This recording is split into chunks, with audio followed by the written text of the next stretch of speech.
ជំរាបសួរអ្នកនរគ្នាថ្ងៃនេះគឺខ្ញុំចង់និយាយតាក់ទងទៅនឹងរឿងចោលសៀម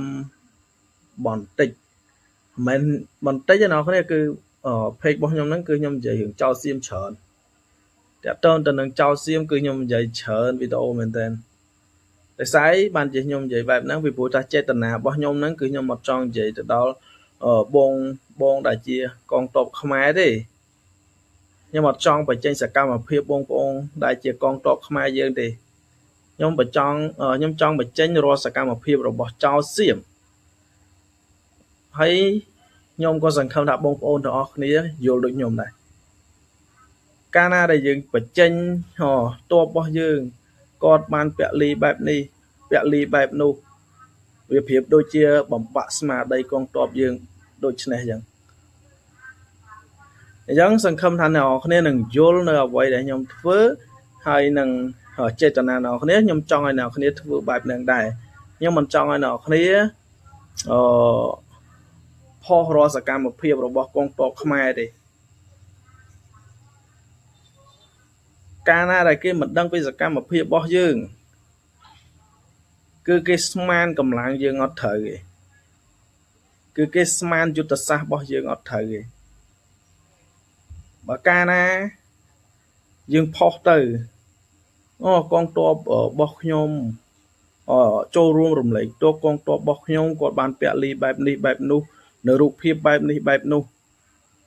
វាធ្វើឲ្យកងទ័ពរបស់យើងតែគាត់កំពុងតែប្រយុទ្ធគាត់បាក់ស្មារតីគាត់បាក់កម្លាំងចិត្តអីចឹងណាអញ្ចឹងខ្ញុំចង់ឲ្យអ្នកគ្នាផុសរាល់សកម្មភាពកងទ័ពសៀមវិញ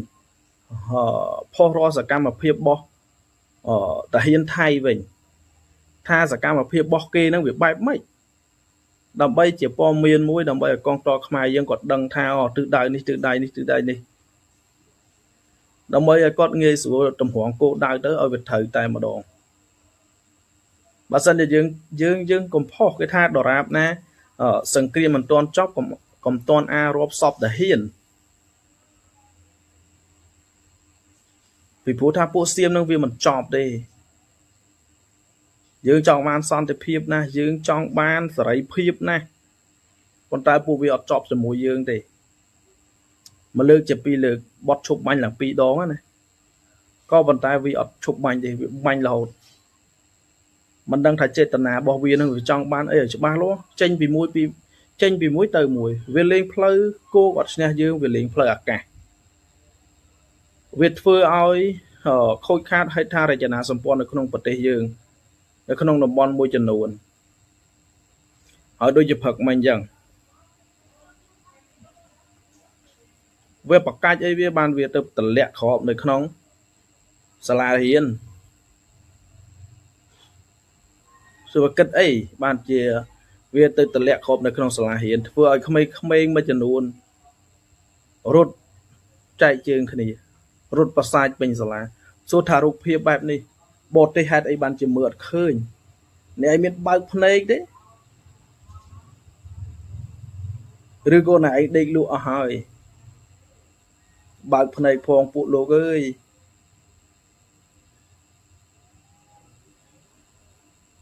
អាស៊ានដូចជាម៉ែឪគេចឹងប៉ុន្តែ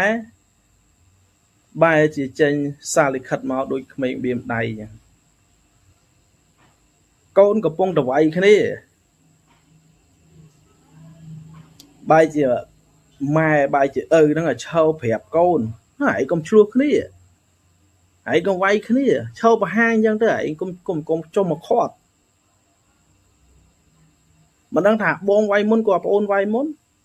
បើឯងដឹងថាបងវាយមុនហើយចុះឯងមិនទៅខាត់អាបងថាឯងកុំវាយអាប្អូនបើអាប្អូនវាយមុនឯងមិនគិតខាត់អាប្អូនឯងកុំវាយអាបង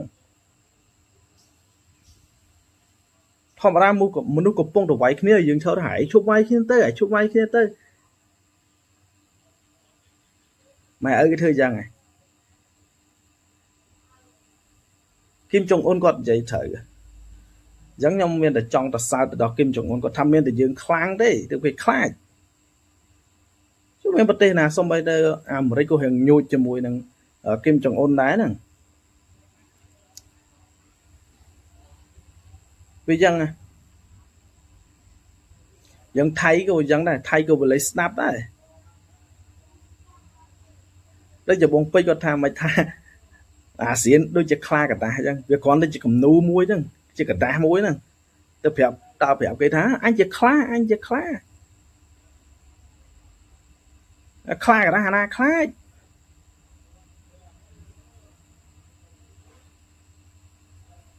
dân chụp mai chứ ơi kia giờ ngọt tặng bữa côn họ nè giống như là côn kháng này từ cái khai cầm lăng sa mà kia bóc máy thông kháng á ôi từ miền Panh Ham rong bông ôn côn khai dương cứ cột sọt đầy cái này nè chui với chia cầm lăng chật mùi đọc bông ôn con tôm đại cột khơi tha bông chua khỏi bông ôn chua khỏi cột ót tục bộ cột trao đây cột cái chui ô bật thom của ôi cầm lăng chật từ bông vì đâu phật mình mưa tới cụ ôi à nói thò mà nào này khơi con sa hột tranh pi sả hiến và sai pin sả hiến lư tham biến nè slap nơi không sả hiến năng tiệtประเทศខ្មែរចង់បានសន្តិភាពមិនមែនចង់បានសង្គ្រាមទេមានតែប្រទេសសៀមទេប្រទេសថៃទេដែលស្រីឃ្លានសង្គ្រាមប្រទេសចោលឈ្លានពាន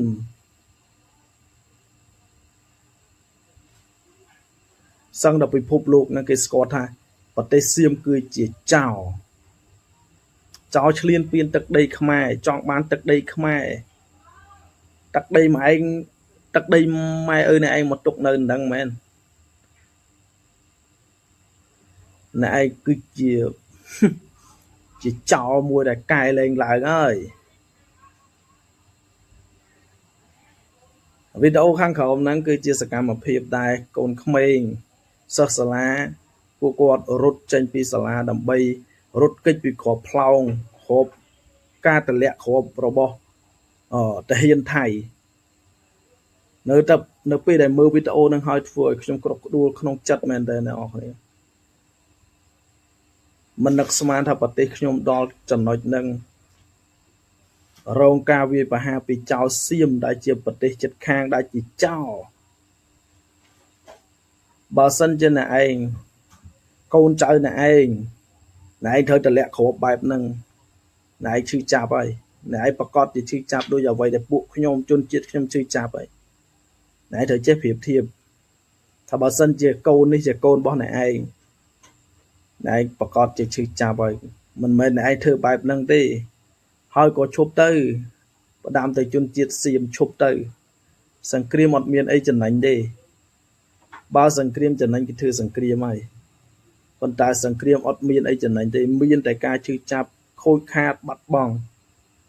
ក្មេងត្រូវបាត់បង់កូនត្រូវបាត់បង់ម៉ែឪចាស់ចរិយាគាត់ត្រូវហត់មិនរួចស្ត្រីមេម៉ាយត្រូវបាត់បង់ប្តីត្រូវបាត់បង់ប្រពន្ធសាលារៀនទីពេទ្យខូចខាតស្ពានផ្លូវថ្នល់ត្រូវខូចខាតអត់មានអីចំណេញទេកុំស្អីឃ្លានសង្គ្រាមពេកជាចុងបញ្ចប់ដុនថៃធូមី